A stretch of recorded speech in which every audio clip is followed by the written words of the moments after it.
काफरिस्तानी secret service के headquarter में secret service का नया चीफ जनरल अक्षय अपने मातहतों को इसराइली वजीर दिफा के दौरे के सिलसिले में हदायत दे रहा था।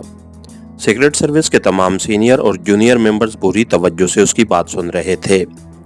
अगरचे काफरिस्तानी सीक्रेट सर्विस और इंटेलिजेंस भी पूरी तरह चौकन्ना होगी, लेकिन हमें भी अपनी जिम्मेदारी निभानी है। सबसे ज्यादा खतरा हमें अपने पड़ोसी मुल्क पाकिस्तान के एजेंटों से है कि वो हमारे दोस्त इसराइली वजीर दिफा के दौरे को नाकाम बनाने और उसकी जान लेने की हर मुमकिन कोशिश करेंगे, और वो हमारे मेहमान वजीर दिफा को किसी भी लम्हे निशाना बना सकते हैं। चुनांचे आप लोगों को इन खतरात से हर सूरत में निमटना है। अगर हमारे मेहमान वजीर दिफा को कोई नुकसान पहुंचा तो इसराइली हुकूमत हमसे दोस्ती का रिश्ता तोड़ लेगी और हम पड़ोसी दुश्मन मुल्क के मुकाबले में तन्हा रह जाएंगे। जनरल अक्षय ने मुसलसल बोलते हुए कहा, आप बेफिक्र रहें चीफ, हमारे होते हुए कोई दुश्मन हमारे मेहमान की तरफ मैली आंख से भी नहीं देख सकेगा। हम अपने मेहमान की हिफाजत करना खूब जानते हैं।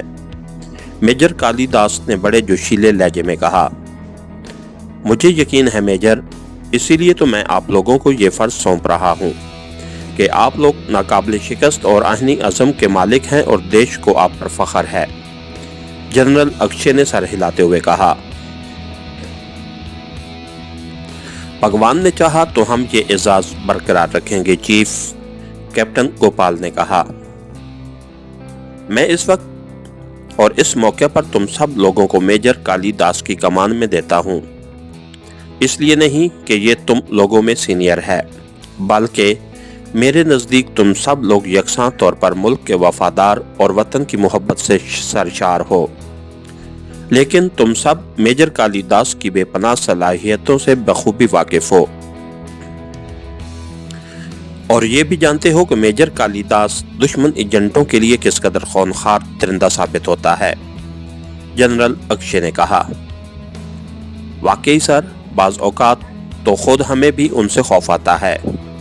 मेजर सूर्या ने कहा। तो उसके रिमार्क्स पर सीक्रेट सर्विस के तमाम मेंबर्स बेख्तियार मुस्कुराने लगे। मेजर कालीदास ने मेजर सूर्या की तरफ देखा और मुस्कुरा दिया। तुम्हारा खौफ बेजा है मेजर सूर्या, मैं आप लोगों का साथी, दोस्त और भाई हूं। हाँ, ये बात जरूर है कि मैं काम और फराइज के मामले में अपने किसी सीनियर और जूनियर का लिहाज नहीं करता। मैं चाहता हूं कि दुश्मन के खिलाफ जितना मैं पुरजोश हूं, वैसा ही जोश और जज्बा तुम लोगों में भी नजर आना चाहिए।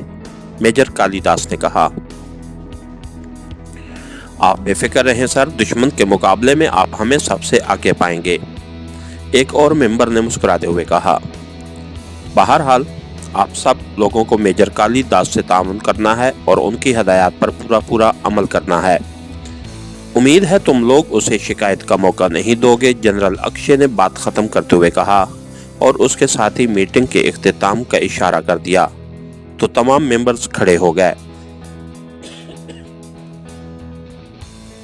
तुम सब मेरे कमरे में आ जाओ, हमें मेहमान वजीर की हिफाजत और दुश्मन एजेंटों का सराख लगाने के लिए गाइडलाइन बनानी है ताकि हम अपने मकासद में 100% कामयाब रहें। मेजर कालीदास ने मीटिंग रूम से बाहर आते ही अपने साथियों से मुखातिब होकर कहा और फिर राहदारी के इख्तिताम की तरफ बढ़ गया जहां उसका ऑफिस था। सीक्रेट सर्विस के अरकान भी उसके पीछे चल दिए। 2 मिनट बाद मेजर कालीदास अपने साथियों को अपने कमरे में जरूरी हदायत दे रहा था। इसके साथ ही हमारी आज के एपिसोड का इख्तिताम हुआ। कहानीगर चैनल को लाइक कीजिए, सब्सक्राइब कीजिए और बेल आइकन को प्रेस कर दीजिए ताकि हर आने वाली नई वीडियो आप तक बर वक्त पहुंच सके। शुक्रिया।